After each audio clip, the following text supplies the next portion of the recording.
বিশ্বাস করবেন কি না আমি জানি না, তবে এই কৃষ্ণকালী মায়ের কাছে মন থেকে কেউ যদি কিছু চায়, মা তাকে কখনো খালি হাতে ফেরায় না।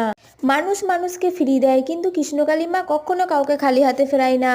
মনে ভক্তি নিয়ে 108 বার মায়ের নাম জপ করুন, দেখুন মা আপনাকে ঠিক উদ্ধার করবেন। যে কোনো রোগ ব্যাধ থেকে মুক্তি পেতে হলে একবার জয় কৃষ্ণকালী মায়ের নামটি জপ করুন, দেখবেন আপনার সকল রোগ ব্যাধি দূর হয়ে যাবে। মায়ের ভিডিওটিতে একটি লাইক করে দেবেন এবং সবাইকে শেয়ার করে দেবেন, আর কমেন্টে মায়ের নামটি অবশ্যই লিখে যাবেন। আমার কৃষ্ণকালী মাকে দেখে মুখ ফিরিয়ে নিও না, মা যে করুণাময়ী, মাকে মন থেকে ডাকলে অবশ্যই তুমি ফল পাবে। কৃষ্ণকালী মাকে ডাকার মতো ডাকলে কৃষ্ণকালী মা যে কাউকে খালি হাতে যেতে দেয় না গো।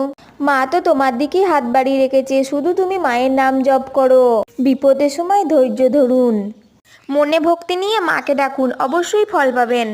এত চিন্তা করো না, যিনি জীবন দিয়েছে তিনি সব কিছু ভেবে রেখেছেন। খারাপ সময় পেরিয়ে ভালো সময় অবশ্যই আসবে, শুধু মনে ভক্তি আর মায়ের ওপর বিশ্বাস রাখুন। আর যাদের মনের ইচ্ছা আছে মা কৃষ্ণকালী মন্দিরে যাওয়ায়, তারাই একবার কমেন্টে মায়ের নামটি লিখে যেও, অবশ্যই মনের ইচ্ছা পূরণ হবে। জয় কৃষ্ণকালী মায়ের জয়, জয় মঙ্গলা মায়ের জয়, জয় সোনা মায়ের জয়।